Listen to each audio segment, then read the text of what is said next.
Boa noite a todos. É muito bom estar com vocês, que a paz de Jesus esteja conosco. Como o nosso irmão colocou aqui,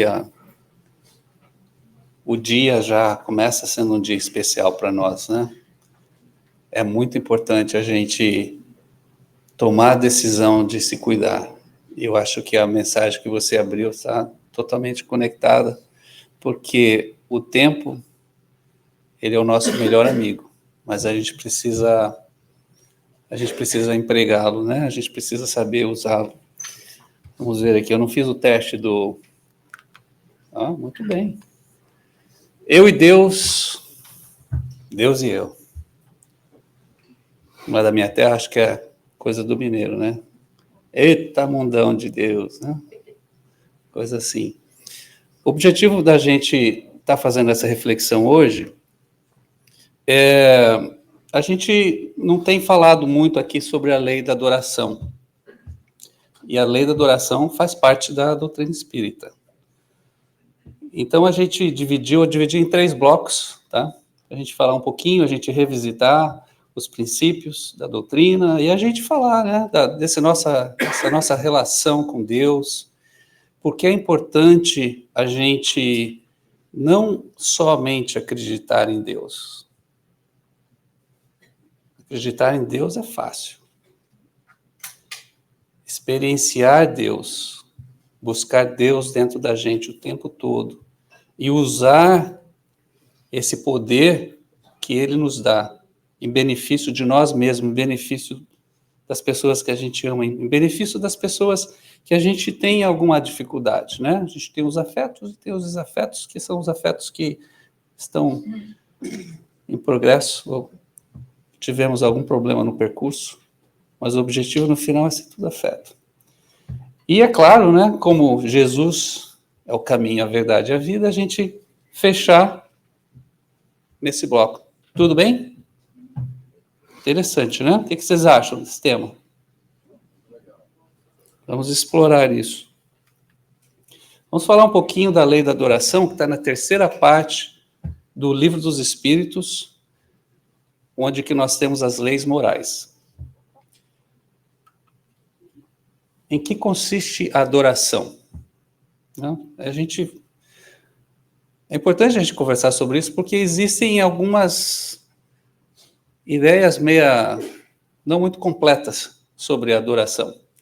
Então é bom a gente já iniciar, já trazendo essas perguntas do Kardec, inspirados pela própria espiritualidade, mas aí os espíritos superiores vêm e respondem. Na elevação do pensamento a Deus, deste, pela adoração, aproxima-se o homem, sua alma. O pensamento. Como o pensamento é importante. Na sequência, ele faz uma outra pergunta para a gente refletir. Poder-se-á considerar a lei natural como fonte originária da adoração? A lei natural é a lei divina. É a lei que rege tudo e todos. É a lei em que nós estamos impregnados. Nós todos estamos absorvidos nessa lei. Acredite nela ou não. É que nem a lei da gravidade, que faz parte das leis naturais também. É uma outra lei. Faz parte, é um conjunto de leis. Se você não acredita na gravidade, tudo bem, você não acredita nela. Mas a gravidade existe. E você vai sentir os efeitos dela. Nós vamos sentir os efeitos dela.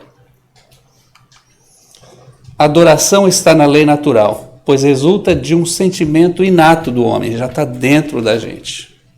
A gente já nasceu com essa lei, pois resulta de um sentimento inato do homem. Por essa razão é que existe entre todos os povos, se bem que formas diferentes. Então, desde que nós somos seres inteligentes, e é por isso que nós somos, né, entre todos os seres viventes, o ser humano, o Homo sapiens, né? Nós temos essa inteligência que não é somente de sobrevivência. É uma inteligência que ela vai muito mais além. do que é intelectual, do que é de relacionamento com a vida, com a matéria. É a nossa inteligência espiritual, é a nossa inteligência emocional, é o que faz com que nós nos relacionemos uns com os outros e a gente avance, né?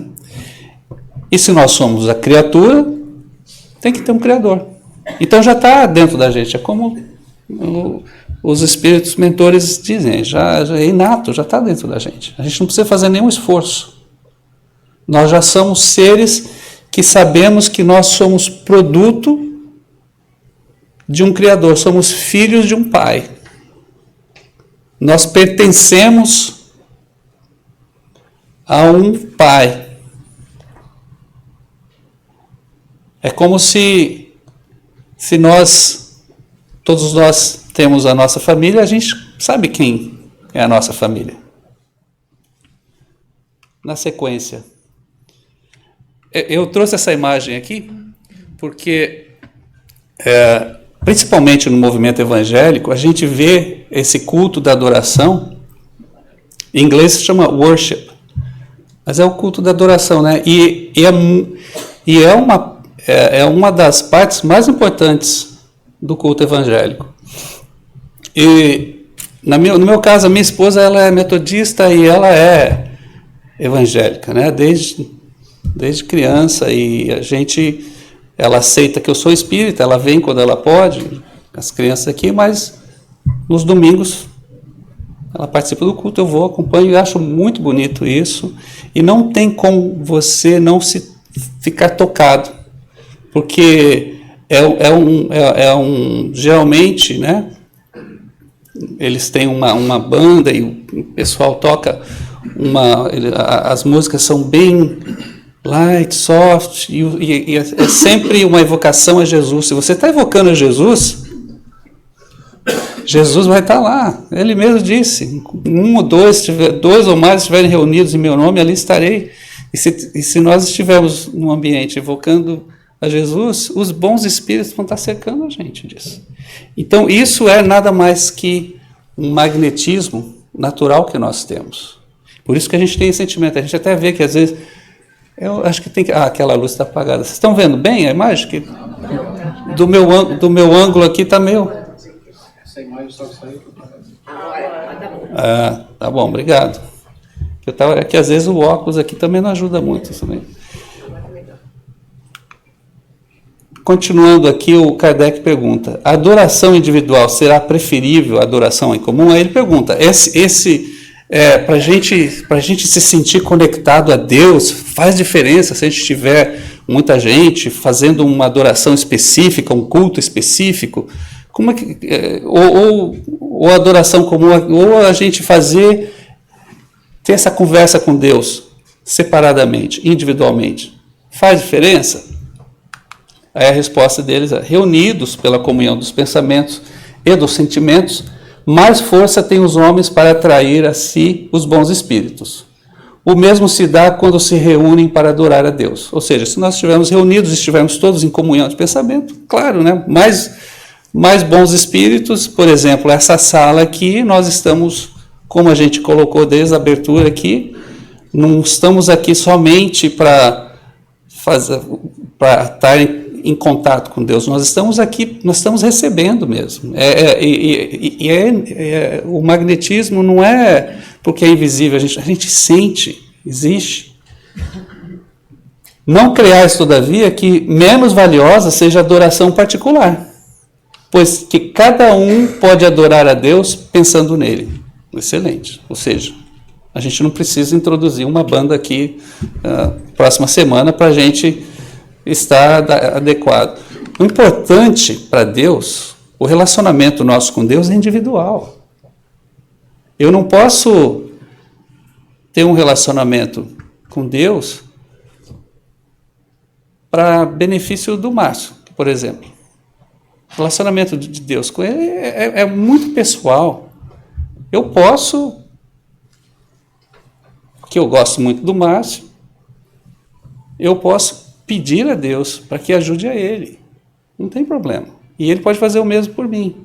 e a gente se ajuda assim, a gente se eleva na oração, mas a relação, a jornada que nós temos aqui, a filiação, o relacionamento é muito íntimo. E isso é o ato de pensar em Deus, e a gente vai explorar isso com mais detalhe, é um ato de adoração. É um ato da gente estar em harmonia, não só com Deus, mas com tudo que Ele criou, com o universo, com as pessoas. E no final é estar em relação conosco mesmo. Porque Deus está dentro de nós. Nós estamos em Deus e Deus está em nós. Tudo bem até aqui? Estamos no primeiro bloco. Aí quando a gente fala de adoração, não tem como a gente falar da adoração. A gente reviu esses a gente vai continuar no Evangelho segundo o Espiritismo. Só trouxe o Livro dos Espíritos e o Evangelho segundo o Espiritismo para a gente explorar, porque é muito rico. Toda a sequência do Livro dos Espíritos, se a gente seguir a primeira parte, a segunda, a terceira, ela toda sequencial, e o Evangelho segundo o Espiritismo também. E a gente fala muito da fé. Como é que a gente conversa com Deus? Porque a doutrina espírita e outras religiões também, né? O Espiritismo, os evangélicos, o católico, o budista, o judeu, ninguém é melhor que o outro. A sabedoria, o bom senso diz que a boa religião é aquela que te faz feliz.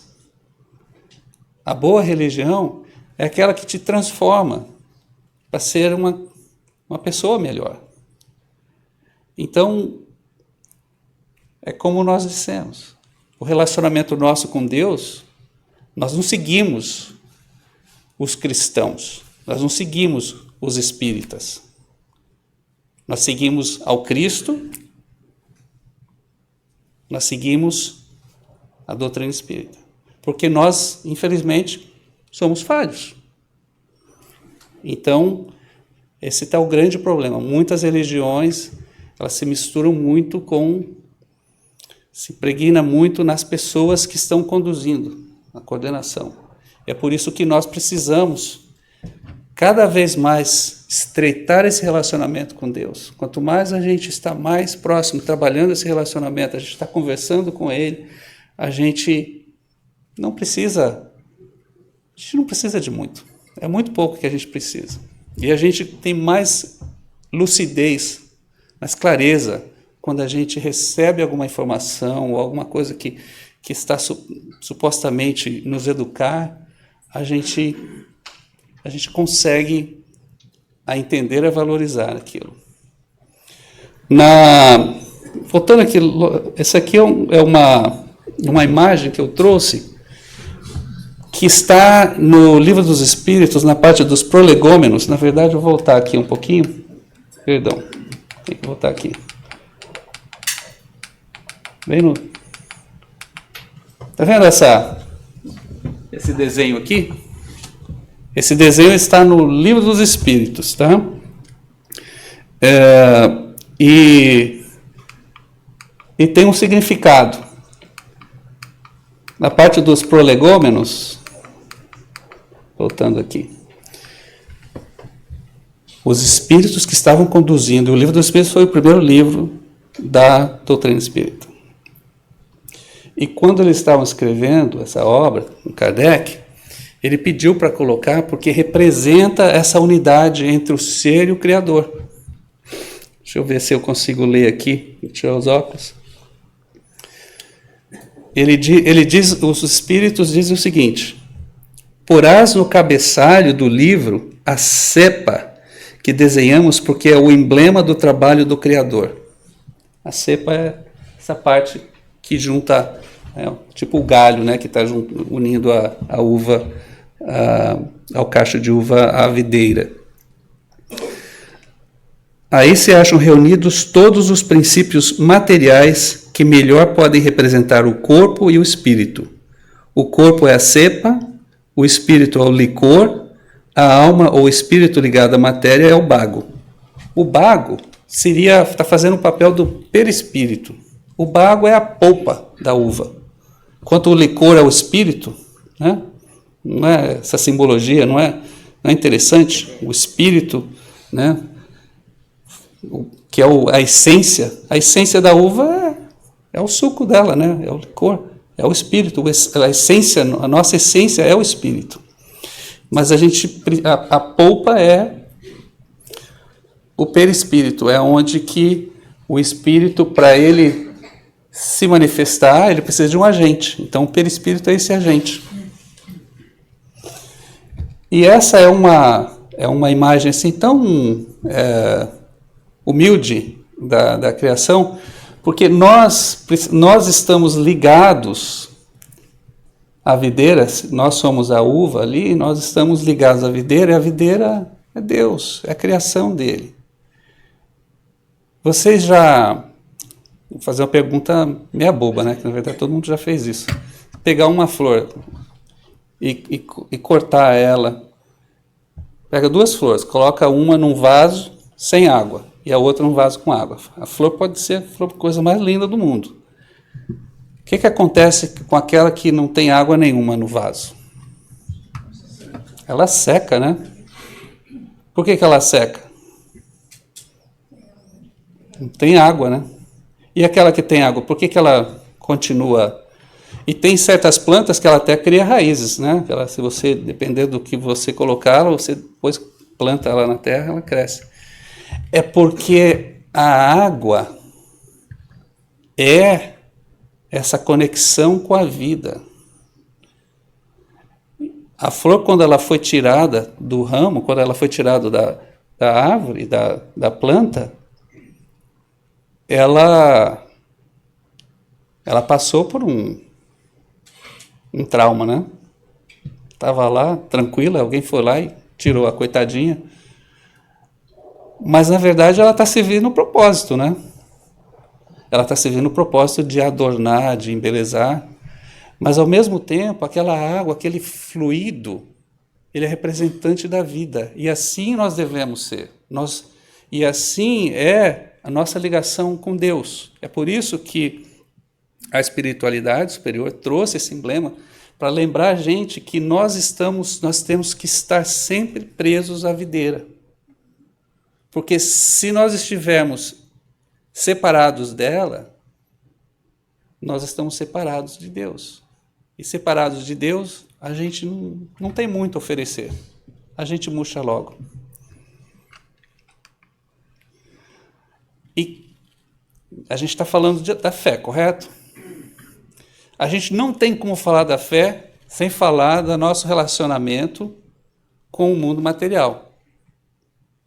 Porque nós temos 3 coisas só que existem no universo. Número 1, quem me ajuda? Deus. Com exceção do Márcio, do Marco e do pessoal lá atrás.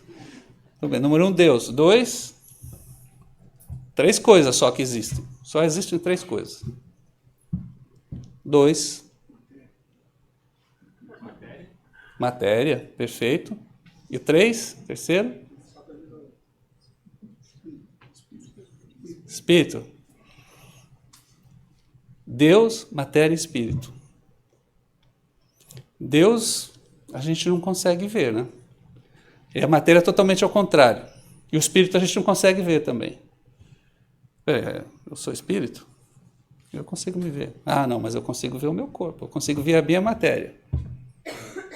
Se eu quiser ter um pensamento materialista, um sentimento materialista. Então eu trouxe aqui, essa aqui existem fotos melhores, mas eu trouxe aqui, isso aqui é tipo assim, representa o universo. Segundo os estudos, e a gente tem engenheiros aqui, eu não vou explorar muito, mas são dados estatísticos verificados, científicos. Embora nós tenhamos esse universo com trilhões de estrelas, bilhões de galáxias, nós temos conhecimento somente de 5% de tudo que existe. Perdão, 0,5%. Obrigado, gente. Vocês estão acordados. Vocês estão bem acordados. 0,5%. Era 0,4%, uns 5, 10 anos atrás. Subiu um pouquinho porque agora temos mais, né, temos mais tecnologia. Mas isso não é nada. Isso são tudo que a gente consegue ver, que a gente já tem conhecimento, é 0,5%. Não é interessante o quanto a gente não conhece nada? O resto, 99,5%, 99,5%, é o que ele chama, aí está dividido em dark matter, matéria escura, e energia escura. O que é o dark matter e o dark energy? A gente chama de fluido cósmico universal. E se nós formos, pensar que nós somos da raiz dos primatas, aqui é um chimpanzé, quanto vocês acham que nós temos de diferença do chimpanzé, com toda a nossa inteligência e tudo?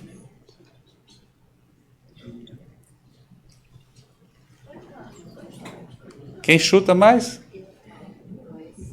2, né? Eu arredondei, eu deixei para 1 só para ficar mais dramático, tá? 1%. Existem lá os bonomos, existem tipos diferentes que eu arredondei, é quase 2. Mas o que é 1%? Nós estamos falando do DNA. O DNA é a nossa identidade biológica. É o que nós somos. Agora, é de um ratinho no camundongo.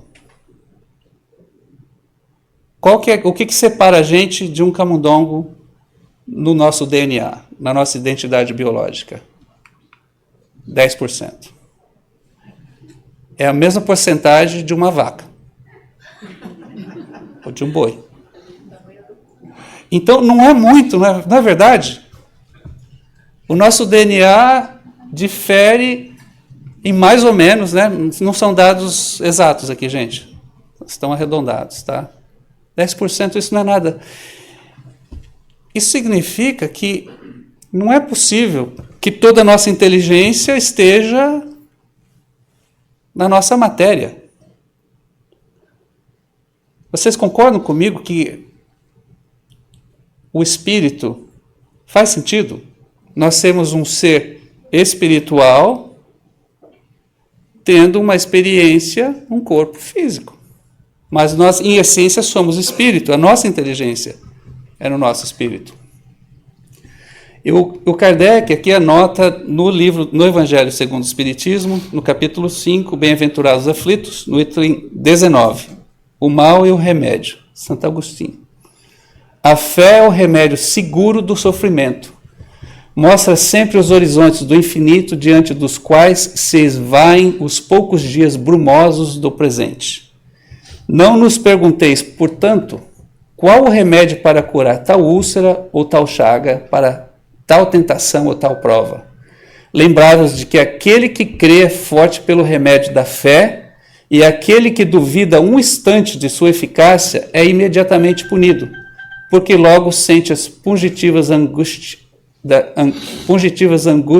da aflição.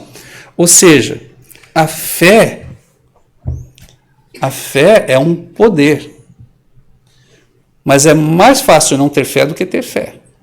Porque quando a gente tem fé, a gente tem que acreditar naquilo que a gente não consegue ver.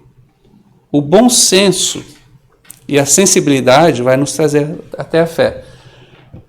Mas ela funciona como um remédio. Por que a fé é um remédio? Por que a gente está elevando a fé num patamar e o remédio produz cura, produz nos tira das enfermidades, é porque onde nós estamos enfermos, começa a nossa alma. Antes do nosso corpo adoecer, nós já estamos enfermos no nosso espírito. E a fé que caminha junto com o nosso relacionamento com Deus, com a nossa força interior, é o nosso remédio. Se nós não cremos, se nós não temos fé, e a fé é esse relacionamento com Deus, e não é esse relacionamento com Deus, de novo, só de crer nele, é de sentir. Nós temos aqui, por exemplo, voltando um pouquinho lá no tema da adoração, para mim, todo aquele culto evangélico, aquela coisa linda lá de evocação, das pessoas sentirem o Espírito Santo e tudo aquilo, com todo respeito, para mim, a gente começa às 7h15. Aqueles 15 minutos iniciais, a gente senta aqui silenciosa, tinha até um slide antes que dizia assim: esse salão é um ambiente de intenso tratamento espiritual. Por favor, fiquem em silêncio, desliguem os seus aparelhos e fiquem... A gente senta nessa cadeira em silêncio, e se a gente realmente se desliga, a gente está recebendo assim tanta energia. A gente coloca o nosso pensamento e você faz aquela oração assim bem simplesinha, bem silenciosa. Oh Deus, oh Jesus, me ajude. Que eu consiga receber um pouco de ajuda, um pouco mais de proteção. A gente fecha os olhos, a gente sente, você pede com o seu pensamento, com o seu coração.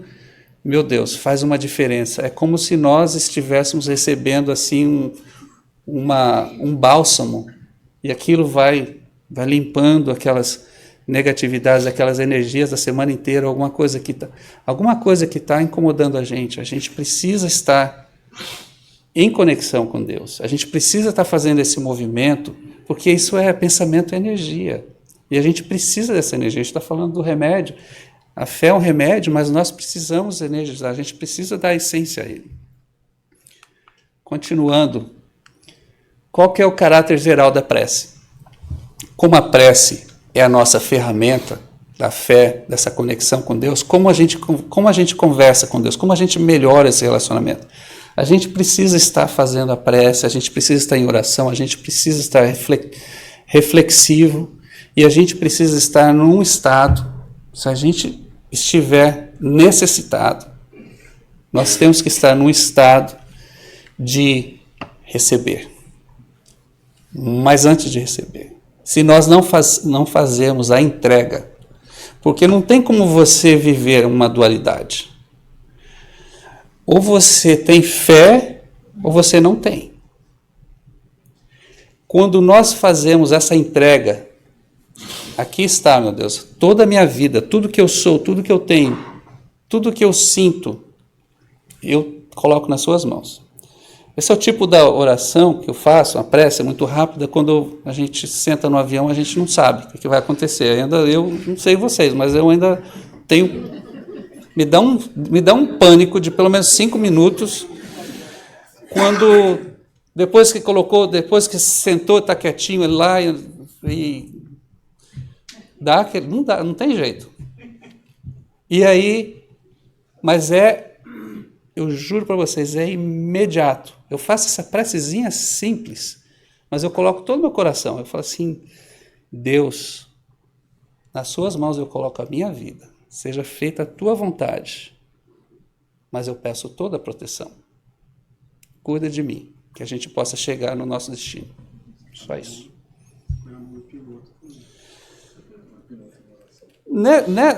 Já tá incluído aí, protege essa aeronave, o piloto, os mecânicos, que a luzinha lá funciona, que a porta não cai, que a mascarazinha não... a turbulência, já está. Mas eu digo para vocês, é automático o estado de paz, harmonia, daquele... Aí a gente venceu A gente venceu aquele momento de pânico, de desespero. A gente está falando assim, mas a Cris está aqui essa noite, a gente faz nas últimas quintas-feiras um trabalho, as últimas quintas-feiras do mês, vai cair nessa última quinta-feira, a gente faz um trabalho de meditação. Quanto é importante a gente estar meditando sempre, mesmo de maneira bem simples, porque a oração, essa comunicação com Deus, não é só no momento de apuro, de desespero. A gente vai ver que a oração, a gente tem essas 3 fases, a gente tem esse ato de louvor, de sentir a presença de Deus, de chamá-lo, de agradecer porque a gente está vivo por tudo, e a gente pede. Então a gente faz essa harmonia, a gente faz o nosso pedido e a gente agradece. A gente precisa estar nesse estado sempre, porque a gente nunca sabe o momento que pode ser o nosso último momento. E eu sei que Deus existe, eu sei que Jesus existe, eu sei que a espiritualidade existe, e eu sei que nós não estamos sozinhos. Porque pelo menos 3 vezes na minha vida eu tive um momento de vida e morte, e muita morte.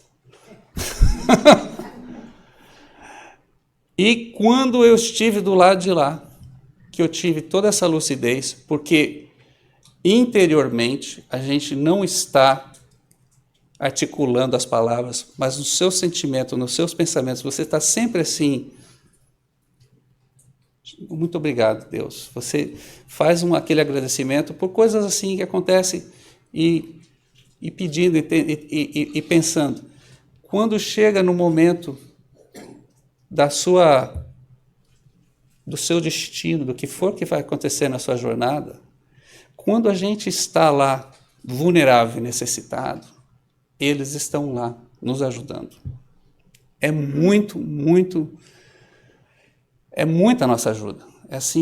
É indescritível o poder de Deus, o poder dos nossos anjos, guardiões. Não é 1, não é 10, é uma legião, eles são muitos. E eles estão para colaborar com a gente sem fazer julgamento nenhum. Você não precisa ser espírita, ou judeu, ou ateu, ou o momento da necessidade, que nós todos somos filhos de Deus. E eles estão ali para nos ajudar. Qual o caráter geral da prece? A prece é um ato de adoração. Começa aí. Você está orando, você está adorando a Deus. Orar a Deus é pensar nele, é aproximar-se dele, é pôr-se em comunicação com ele. As 3 coisas podemos propor, as 3 coisas podemos propor-nos por meio da prece: louvar, pedir e agradecer, que é o que nós estamos falando. A prece torna melhor o homem? Sim, porquanto aquele que ora com fervor e confiança se faz mais forte contra as tentações do mal, e Deus lhe envia bons espíritos para assisti-lo. É um socorro que jamais lhe recusa quando pedido com sinceridade. Essa é a parte mais difícil, pedir com sinceridade. Essa parte do pedir com sinceridade é a nossa educação, quando a gente falou aqui na abertura da mensagem da mentora Joana, a gente falou de aproveitar todo o tempo que nós temos para o nosso progresso espiritual. Não percamos tempo. Esse progresso espiritual, esse progresso moral, né? Ela iniciou com o progresso moral, é a gente trabalhar sempre da gente fazer melhor amanhã. Opa, hoje eu pisei na bola. Me dou conta disso. Eu vou fazer melhor. Eu vou ser melhor. Eu vou pedir perdão. Eu vou dar perdão. Isso faz parte não só da sinceridade, quando nós nos reconhecemos que nós não podemos estar julgando, porque ainda nos falta perfeição. Perdão, mudei aqui, ó. A sinceridade é o reconhecimento de saber quem nós somos, o que nós estamos fazendo, para onde a gente vai. Aí a gente consegue ter uma relação mais harmoniosa com Deus. Os espíritos hão dito sempre: a forma nada vale, o pensamento é tudo. Ore, pois cada um segundo suas convicções e da maneira que mais o toque. Um bom pensamento vale mais do que um grande número de palavras com as quais nada tenha o coração. E aí a gente tem no Evangelho segundo o Espiritismo, lá no final, se você quer quer aprender a orar melhor, vá no capítulo 28, que são a coletânea de preces espíritas. Ali nós temos uma aula. A primeira parte fala só dessa oração dominical, que é a oração do Pai Nosso. E dividido em partes, com uma dinâmica de qual o significado de todas aquelas palavras, como a gente aplicar, muito bonito. E é importante que a gente saiba trabalhar melhor o nosso pensamento. E é por isso que a gente, igual a gente se nutre, né? A gente se alimenta o corpo do que é bom para o nosso corpo, e às vezes o que não é muito bom, mas a gente gosta, a gente tem que cuidar o pensamento. A gente precisa nutrir bem o pensamento para a gente estar focado. Agora, essa oração do Pai Nosso, eu trouxe aqui o nosso Pai Nosso do Emmanuel, que na verdade é o mesmo Pai Nosso, e eu fiz um highlight aqui dessas partes para a gente entender melhor essa parte da adoração e a parte do pedido, né? Lembram as três partes da prece? Louvar, pedir e agradecer. Parabéns. Isso mesmo. Então vamos lá. Nosso Pai, que estás em toda parte, santificado o teu nome. Aí, o que está em negrito é o que Emmanuel acrescentou, que ele vai um pouquinho mais além para iluminar um pouquinho o nosso conhecimento. Santificado seja o teu nome no louvor de todas as criaturas. Venha a nós o teu reino de amor e sabedoria. Seja feita a tua vontade acima dos nossos desejos, tanto na terra quanto nos círculos espirituais. Essa é a adoração. Porque nós estamos fazendo um culto a Deus, nós estamos evocando a Deus, nós estamos reconhecendo o quanto nós necessitamos dele. Nós estamos adorando, nós estamos tendo um ato de louvor. O pão nosso do corpo e da mente dai-nos hoje. Perdoa as nossas dívidas, ensinando-nos a perdoar nossos devedores com esquecimento de todo o mal. Não permita que venhamos a cair sob os golpes da tentação de nossa própria inferioridade. Livrai-nos do mal que ainda resiste em nós mesmos. O que nós estamos fazendo aqui? Estamos pedindo, né? A gente está pedindo, a gente dar-nos, perdoar-nos, não permitas, livrar-nos, nós estamos pedindo a Deus.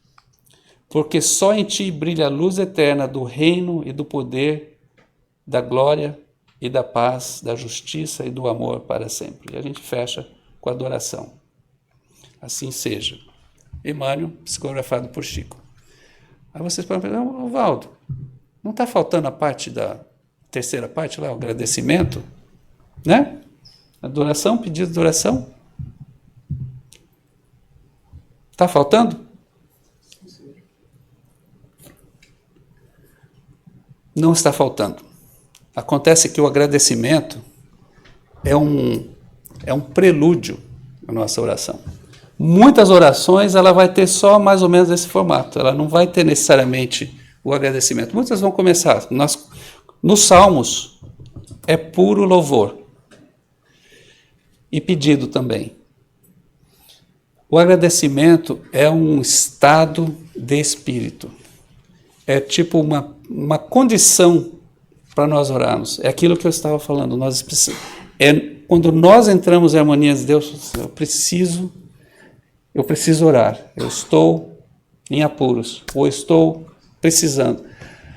O fato que nós, com aquela sinceridade, com aquele fervor, nós queremos conversar com Deus, o fato de nós fazermos este esforço, nós começamos pelo agradecimento. Esse agradecimento Deus, eu agradeço pela minha vida, eu preciso da sua ajuda. A gente agradece antes de orar. Quando a gente vai almoçar, vai jantar, um café da manhã, uma fruta, nossa, alguém faz uma coisa boa para você, uma palavra amiga, a gente não se sente agradecido? Esse agradecimento é aquela meditação, aquela reflexão que a gente precisa estar fazendo o dia inteiro. Para quê? Para a gente ter bons espíritos, para a gente estar em conexão com Deus. A gente não pode estar pensando em fazer conexão com Deus somente na hora que a gente precisa dele. Porque aí é como diz, a oração não sobe. Quando a gente está desesperado, a gente vai fazer oração e a gente vai ser assistido. Mas é diferente quando a gente já está conectado com ele. Por isso é importante a gente estar em estado de agradecimento o tempo todo.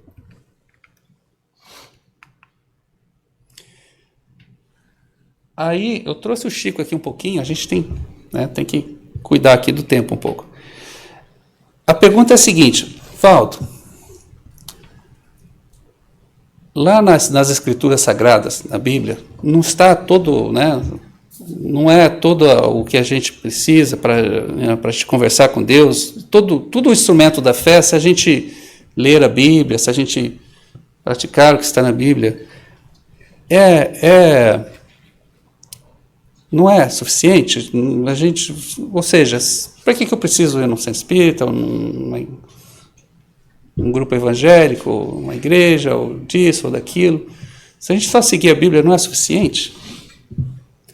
Sim e não, depende. O problema não é a Bíblia, é quem lê a Bíblia, é como a gente interpreta a Bíblia, é como a gente vive, como a gente tira o espírito da letra. E eu vou tentar colocar o Chico aqui um pouquinho, dá para tocar no minuto 49. É pedir demais ou faço aqui mesmo? O Chico, ele foi perguntado para esse programa Pinga Fogo, acho que em 1973, 71, e eu vou deixar o Chico falar sobre, vou colocar aqui no minuto 49, passou. Aí, deixa aqui.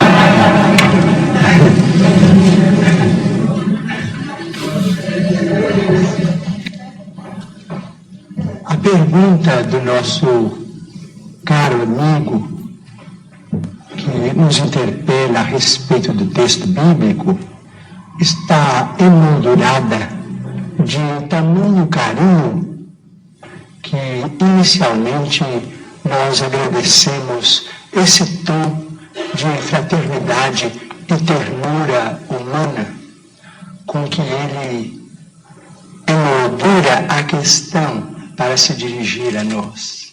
Muito obrigado ao nosso caro pastor evangélico, senhor Manuel de Melo, que nós todos admiramos como sendo o orientador desse grande e brilhante movimento que é Cristo para o Brasil, mas sem desejar fazer contraperguntas, porque às vezes a contrapergunta não é uma prova de consideração para quem perguntou, mas a Bíblia é o nosso livro santo, livro de todos os cristãos. Nós, os espíritas evangélicos, nos detemos no Testamento Novo para compreender a essência dos ensinamentos de nosso Senhor Jesus Cristo e daqueles que o sucederam, os apóstolos da causa evangélica. Não temos maior intimidade com o Velho Testamento, entretanto pedimos permissão ao nosso caro pastor evangélico, senhor Manuel de Melo, para considerar que no livro de Gênesis, no capítulo 4, versículos 16 e 17, vamos encontrar uma questão muito interessante para nossos estudos em conjunto, porque nós todos somos estudantes das letras sagradas.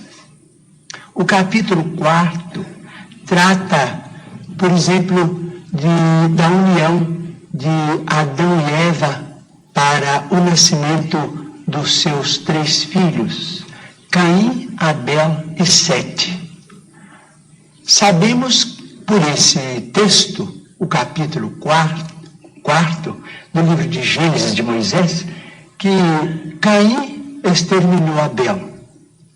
Entretanto, nos versículos 16 e 17, nós encontramos uma informação muito curiosa, a informação de que Caim, em se retirando da face de Deus, se dirigiu para uma cidade ou uma terra chamada Nod, onde ele desposou aquela que foi sua esposa e teve com ela uma grande descendência. Então, estamos perguntando se determinados textos do Antigo Testamento não seriam códigos que nós precisamos estudar com mais segurança para não cairmos, por exemplo, em contradição do ponto de vista literal. Nós precisamos estudar com técnicos e pesquisadores de história, que nós os temos hoje em todas as direções.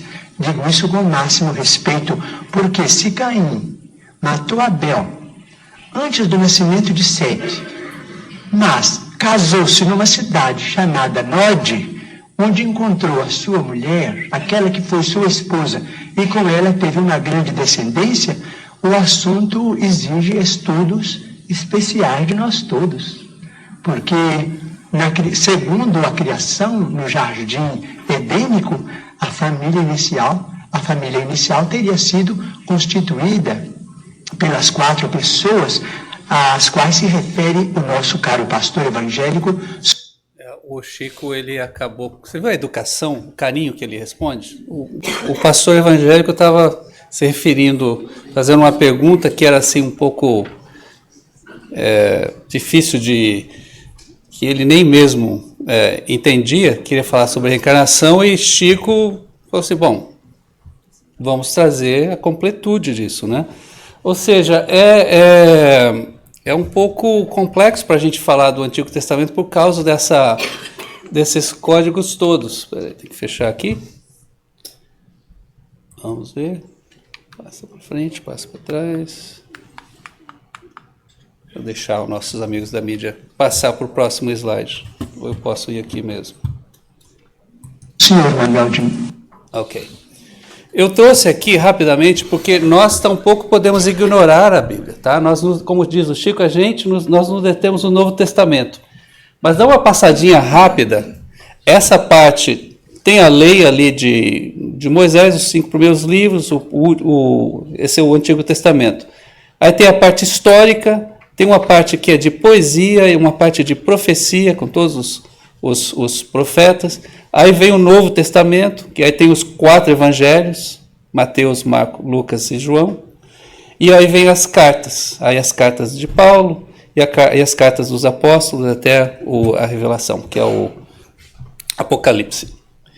Mas, para facilitar, direitos autorais meus, tá? Eu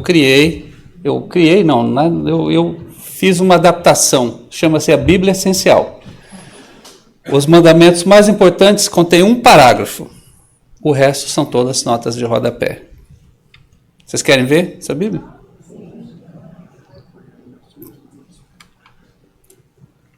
Ame o Senhor, seu Deus, com todo o seu coração, com todo o coração, com toda a alma e com toda a mente. Este é o maior mandamento e o mais importante. E o segundo mais importante é parecido com o primeiro. Ame os outros como você ama a você mesmo. Toda a lei de Moisés e os ensinamentos dos profetas se baseiam nesses 2 mandamentos. Jesus. Não fui eu que falei, foi ele. Eu só coloquei aqui no papel.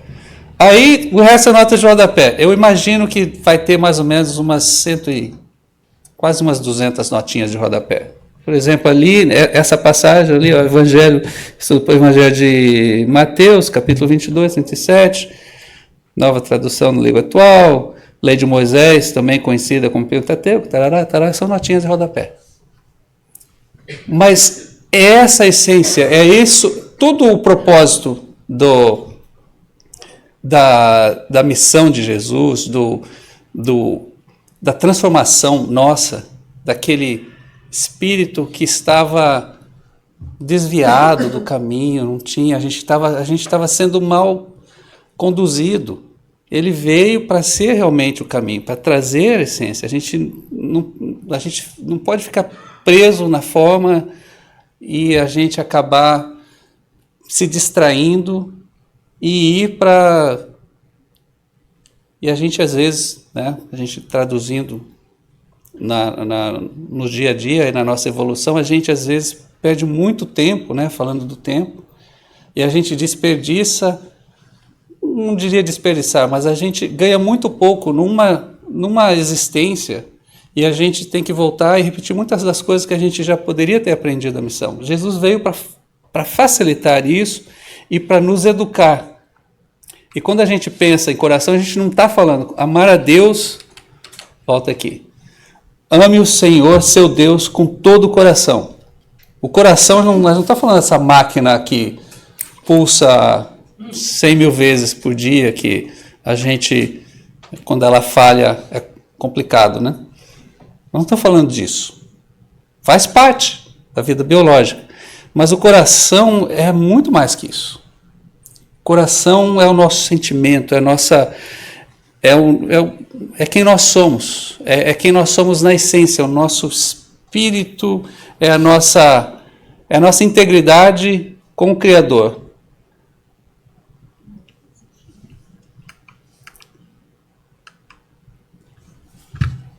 Aqui nós temos a figurinha lá do coração, ali a gente tem lá o quadrinho do espírito, o perispírito e o corpo, e aqui a gente tem esses 7 chakras básicos, né? A gente tem o centro coronário lá em cima, o frontal, laríngeo, e aqui está o cardíaco.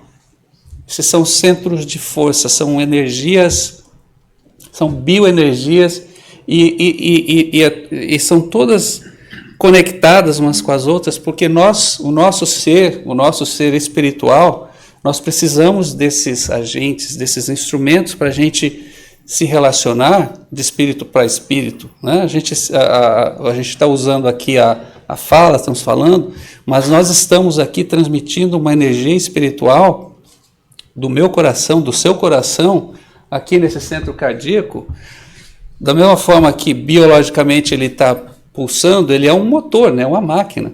E ele emite vibrações, ele recebe vibrações. O nosso centro cardíaco está fazendo a mesma coisa.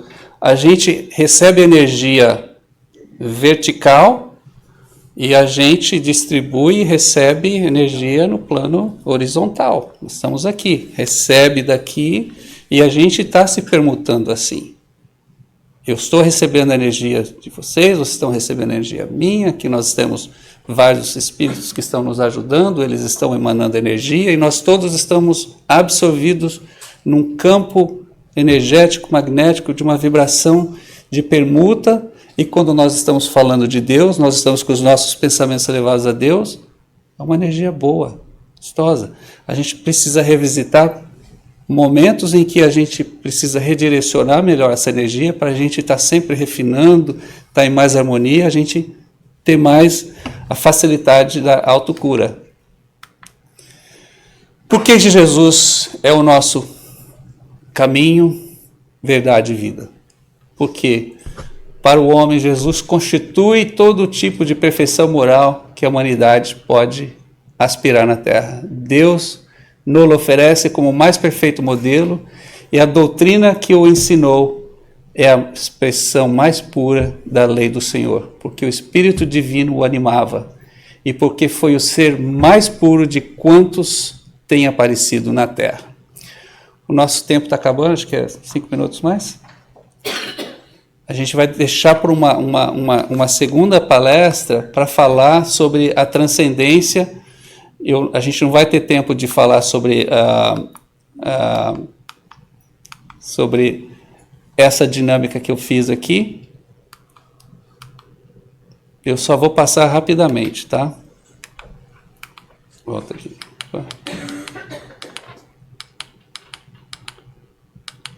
Aqui na cura do cego,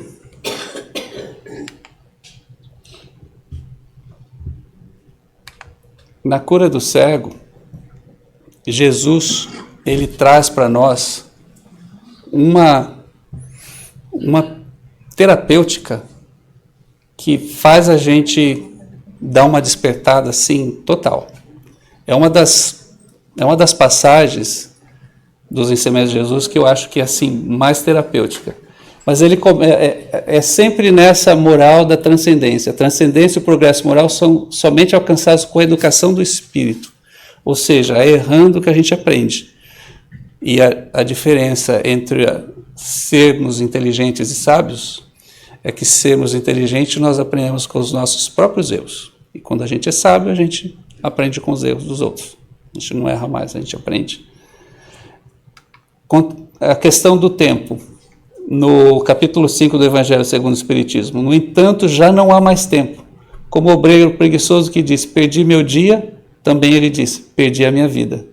Contudo, assim como para o obreiro, o sol se levanta no dia seguinte, permitindo-lhe neste reparar o tempo perdido. Também para o homem, após a noite do túmulo, brilhará o sol de uma nova vida, em que lhe será possível aproveitar a experiência do passado, suas boas resoluções para o futuro. Aqui a gente traz aqui essa transcendência nós estamos vivendo ali a vida do lagarto lá no esquerdo, que é muito limitado, e depois a gente precisa passar por essa fase da transformação, e só assim depois a gente tem uma vida mais completa e feliz. Mas uma borboleta, ela sempre foi um lagarto, e o lagarto borboleta, que nem na historinha lá da cigarra e da formiga, onde a formiga estava trabalhando, recolhendo lá os alimentos, que era no verão, ia chegar o inverno, e a cigarra só cantando lá, tocando a guitarra dela nos festivais.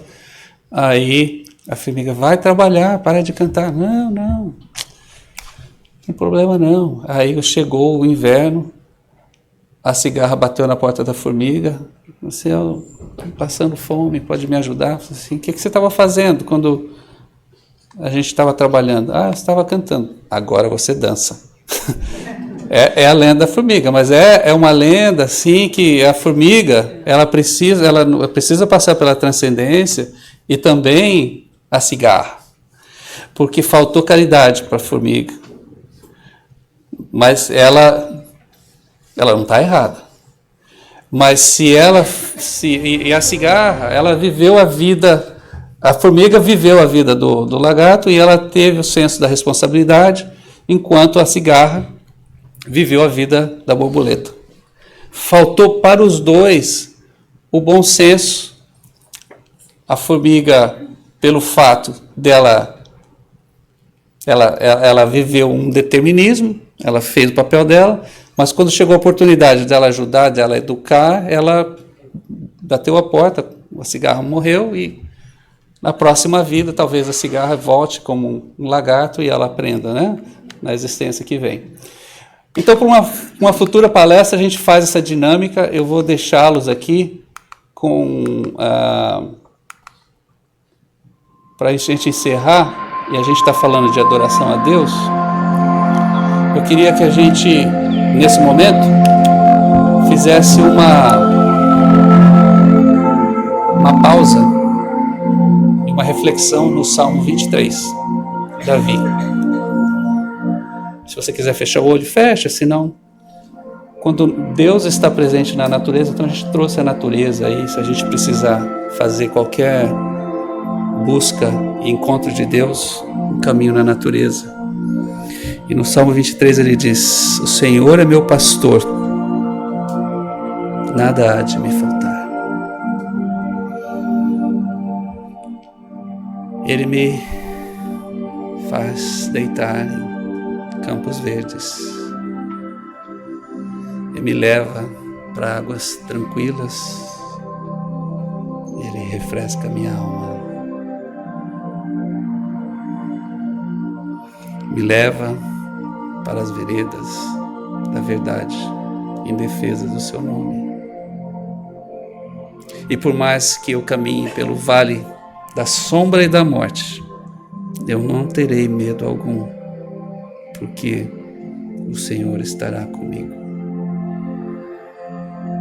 O seu cajado e o seu bastão, eles me protegem. Ele unta a minha testa com óleo. Ele prepara uma ceia em frente aos meus inimigos. E eu sei que a alegria e a felicidade estarão sempre comigo. E eu residirei na casa do Senhor para sempre. Obrigado, Jesus. Obrigado, Deus, por nos unir. Obrigado por nos dar o presente da vida. Obrigado, Senhor, pela doutrina que nos ilumina, que nos consola. Ajuda, Senhor, para que nós tenhamos a coragem de buscar em nossas mazelas, limpar sempre nossa casa interior e expor a sua beleza que existe dentro de nós. Que o seu poder emane hoje e sempre, Senhor. Agradecidos que somos por mais essa oportunidade em servir-te sempre. E assim seja. Obrigado, queridos. Vou deixar com os nossos